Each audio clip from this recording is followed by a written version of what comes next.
Hi, this is Josh Bonett. I'm a creative director here at Hillsong, and this is part of a series on ideas and execution. So we've talked about finding and articulating your objective, ideas, developing them, getting that all-important green light, and now I'd like to talk about rehearsals and directing people's attention. A successful rehearsal or a successful moment is built on a good idea that means something and then great preparation.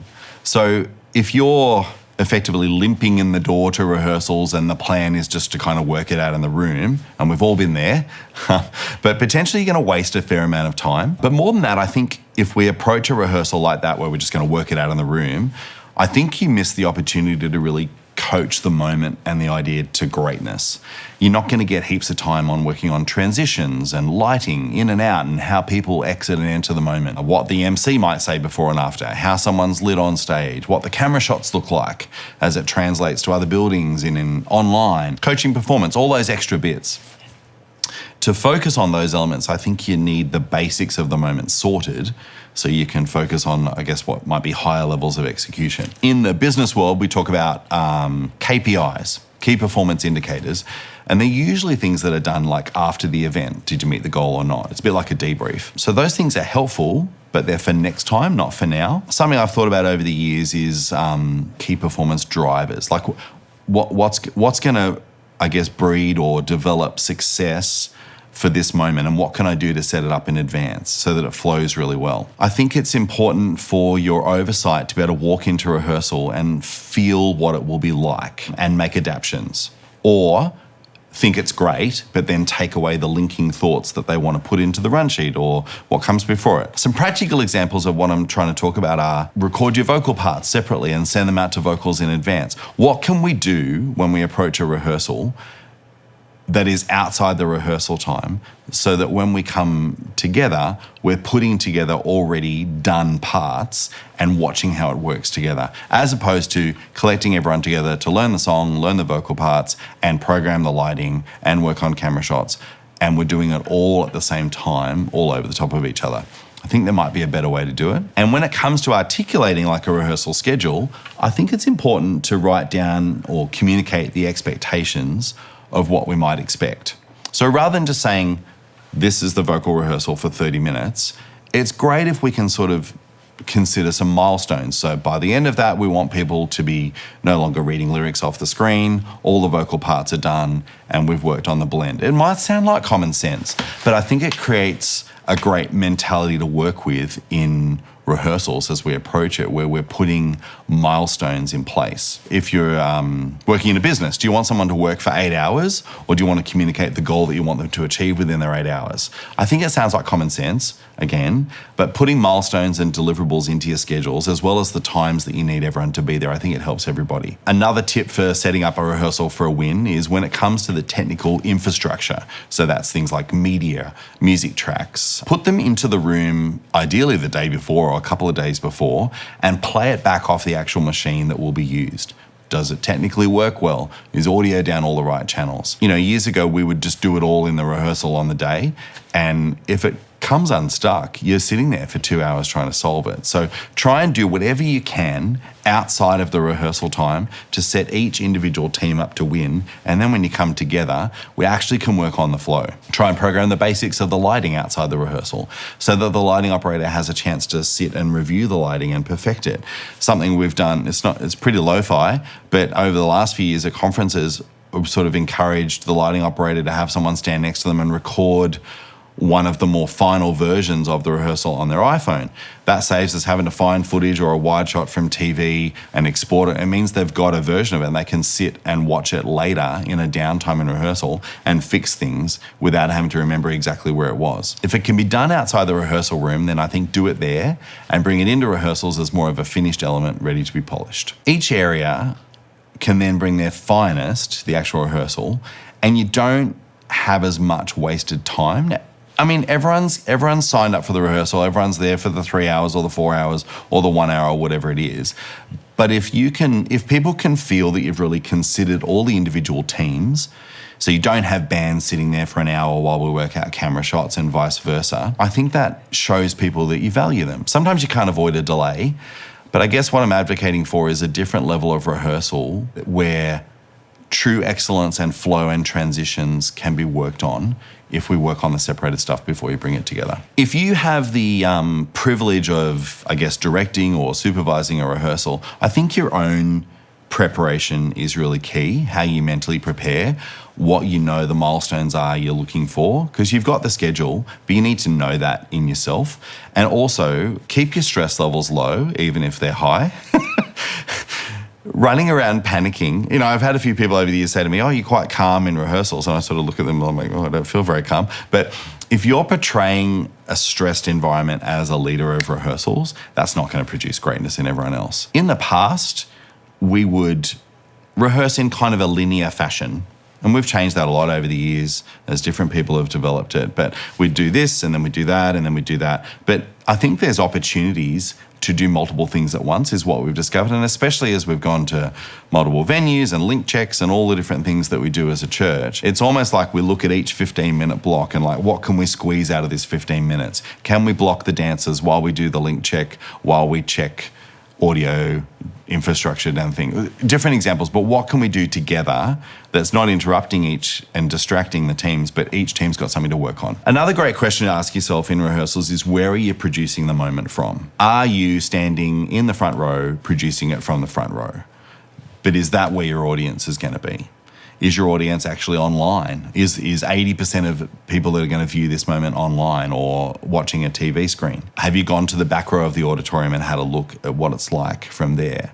It's hard to balance all the different places people experience the moment from, but I think it's good to consider all the positions. And where is the main audience? If you have a film or an online component, it's great to force yourself to stand there and watch a screen and not watch it live with a bit of an eye on the side screen, but not really. Sometimes we've even gone out the back and been in what we call our broadcast audio suite, where you're listening to only the mix and only the visuals. And it's a great way to judge a moment and judge how people will actually watch it. In our newly developed online world over the last little season, we when we were producing the Christmas spec last year, I sat and watched some of them on my iPhone, not with great speakers, not with the latest studio gear and all the rest of it, because I'm like, well, that's how a lot of people are going to produce it. So try not to just produce from the front row or your senior leader's chair. Move around the room, look at stuff on TV screens, hear it and see it how people are going to see it. I mentioned it a little bit earlier, but you got to really, in rehearsals, pick your creative heroes and where you really want excellence to shine through and strengthen those elements. You're not going to be able to make everything perfect, but pick your heroes, make sure they're the best, make sure they're featured because they're really carrying the moment, vocals, lighting, media, whatever it is. And then maybe you have a couple of elements that you get into rehearsal and you're like, that's not as awesome as it could be. You can make some hard calls. You can remove some elements from a moment. You can cancel a scene. All those things can happen. Or you can also just make sure it's not a distraction. You can light it a little bit differently, not feature it too much in the TV shots, whatever it is. But just look at the moment holistically and go, right, what are my heroes? What do I want to feature? What do I want to minimize? So hopefully the essence of the idea can carry through. Directing people's attention is something I wanted to chat about. When it comes to making a piece of creativity, to a certain extent, you're in control of what people look at, the messages people are receiving. Sometimes you can leave that a bit loose and open to interpretation, but essentially, whether it's worship or teaching or an illustrated message or an opener or a moment or whatever it is, when you're executing a moment, it's a piece of communication. Great communication is clear without being dominant, and it engages the viewer or receiver, and you don't have distractions. In the context of a live moment, if I'm pressed for time in rehearsal, the only thing I really want to rehearse and have to rehearse is the technical infrastructure, how the tracks work in the media, and also the transitions. The actual song and the way the vocals sing it, the way the band plays it, the way the dancers dance, whatever's involved, they actually can be rehearsed in an emergency.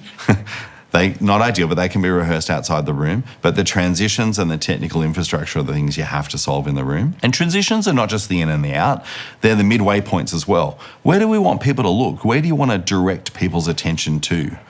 Maybe you've got a clunky set change, you need to get a chair off, or you need to load a choir, or What can you do to direct people's attention somewhere during that time so that they don't even look there? You can use humour or lighting or putting people in a different part of the auditorium. Lots of different simple techniques you can use. I remember for our Christmas spectacular one year, I had a fair number of fairly elaborate sets that the team had worked on that we needed to install in the middle of the program. So we used a B stage and we put some more simple moments out there in the middle of the room, so no media on screen, so that we can install the next big wow on stage. So for this song before, we had a big look on the main stage, and then we went out onto the fairly sparse B stage, and we had a child playing a drum and a guitarist, and it was a really cool crowd involvement moment. There was no media on screen. Then we moved over to another stage, the C stage, and we had Silent Night. So we had a mother and daughter around a piano, and again, there was no media on screen, and we were pretty specific with the lighting programming to not have any lights over stage. Meanwhile, we're installing this giant thing on stage with a clock, and my friend Ashley had to sit on top of a ladder, and she had this like 10-meter long dress, all the high maintenance things, and that was the next big wow we're going for. So we faded lights at the end of Silent Night, and then in one big movement, we lit it up and the music started, and there's this big extravagant wow of Ashley in her dress sitting on the clock. And every service, I think we did it like 7 or 8 times, there was a big tangible gasp in the room. But I don't think that gasp would have happened if we hadn't have redirected everyone's attention and then revealed it all at once. If people had seen the shadow of the clock coming down or watched us load her on a ladder, you sort of lose the magic of it or the wonder of it. You need to direct people's attention sometimes so you can create the wows and focus them on a particular element, either by lighting it or putting it close up on screen. So it might seem like a bit of a weird expression, but I sort of like to think of it as cuddling people through a moment. It's like you're guiding people. We want you to look here so you don't notice this. Or we want you to look at this and really notice this because that's part of our key message for you. Another example of sort of revealing something and giving people a wow. People always love a wow, especially when the set reveals something. We wanted to reveal Santa and his sleigh in the middle of a moment for our online spectacular we did in 2020. Normally, we would have 8 children pull Santa's sleigh dressed as reindeers, and it's a cute moment. But we had a problem to solve because it was COVID, and we had restrictions about how close kids could be to each other and all of that, and they wouldn't fit down the stage. So one of our team members had a brainwave of we could use real reindeer. Well, I didn't have access to that, but we did have access to puppies. So we flew the clock in. Yes, it's the same clock that we had used the year before, but we used it differently. Smoke came out the bottom of the clock lifted up, and there's Santa smiling and waving, and surprise, we've got puppies. All the special things, all the special wows, smoke and mirrors, but directing people's attention. When I'm working on a moment, I almost obsessively just focus on the people who are going to experience it. They're in my mind the whole time. Right at the beginning, when you establish the objective of what you want them to think or do or feel, and then development and all the execution, right through to the final rehearsal where you polish it up or you finish editing your film and you publish it. My focus internally is what will people want to see? What will give them a wow? What will people really love? And I find that really helps me. I just stay focused on my audience. In that, something I found helpful over the years is to allow time in your presentations, whether it's a film or a live moment, for the crowd to appreciate things. So, for example, if you've got a show where there is a number of tracks in a row, make sure you're not firing track 2 right over the top of the end of track 1, and you're not giving people time to applaud. It sounds weird, but if you've ever been to like a symphony concert, and it's one of those arrangements where it sounds like it's finished, but then it doesn't, and then someone claps, but then the music starts up and they stop. What I've noticed that produces in the audience is they feel awkward and they feel hesitant to clap again. So whether it's creating room for humour and laughs or creating room for people to applaud things, I think creating space for your audience to participate in the presentation that you've come up with, even in film, it lifts their experience and it lifts their engagement. So you create rooms for the laugh and the appreciation and all the responses so that people don't miss the next part of the story that comes in over the top of when they're clapping. But it also, I think, allows the audience to play a part in what you've put together. I've got a story for you to finish. I'll never forget the first opener or live moment I was asked to produce. I think someone must have been crazy because we'd been producing the Colour Conference here at our Hills campus, multiple conferences of about 3,000 people each, And the first colour opener, or actually any creative item I ever got asked to produce on stage, this is like 15 years ago or more, was when we moved from having multiple conferences here of 3,000 people or so down to the biggest indoor auditorium in Sydney, 16,000 people. So I don't know what crazy person decided I'd be the guy that would produce the opener for that, but I will tell you I worked on that moment for 5 months straight, every day. I was so nervous. The focus of the opener was to bring life to the mandate of Colour Conference, what Bobby has in her heart, which is to tell the women that there's a God in heaven who believes in them. And so in my head, I was designing this epic 16-minute opener, and there was people with swings in the air. JD was a good sport and wore a sequined circus master jacket. We lifted Amy up in the air, a beautiful opera singer, on a scissor lift in the centre of the auditorium in this cloud of red confetti, and she sang Saviour King. It was so extra. Internally, we kind of referred to it as Cirque de Hillsong afterwards. But the moment I want to tell you about is nothing to do with all the extra bits. It's a story I've never forgotten. As I was creating and dreaming that opener, I was trying to think of a way to convey that message to the women, that there's a God in heaven who believed in them. And I just couldn't think of a better way than just writing it on screen. So right at the top of the opener, we faded the lights down to black. The women cheered like they always do because they're so awesome. And then, they calmed that down. The music started and some simple footage of water came on screen. And about 20 or 30 seconds in, once people had had a moment to realise we'd started, and the women were quiet and ready to receive, the words just came up on screen. There's a God in heaven who believes in you. And I'd spent 5 months thinking about how to put that message into the women and what could we do creatively and how could we make it a wow. But I had not thought through what I would actually experience when I heard people watch it. And they just cheered and cheered and cheered. And they weren't cheering for Bobby or me or anyone else in the creative team or whatever. They were celebrating the fact that they knew God loved them. And I had spent those 5 months thinking about it and imagining the best way to put value on them and to create an opener that started the conference, that opened their hearts. But I'd never processed the thought that I might hear their reaction. And it was one of the best sounds I've ever heard. And I knew we had them, and I knew that God had spoken to them, and I knew that they'd received that message. And all it was some white text on a black screen. And after that, everything was a bonus. So that kind of has been a bit of fuel for me over the years to think about people that are going to experience your moment, to think about the message that they might take away. I don't think we'll ever know this side of eternity what some of our efforts that we do, the impact that might have on people's lives. We get to see a glimpse. It's an amazing thing to be a part of, to tell God's story in people's lives. So thank you so much for taking the time to be with me. I hope and pray this has been helpful for you. If you have any questions, you're welcome to email me at joshb@hillsong.com and I'll do my best to answer you. And lastly, I'd just like to pray for you. So God, you see us here today and in the future, and I pray that you continue to speak to us. I pray you give us ideas for your purposes and you help us communicate your truths to people and to help transform lives in your name.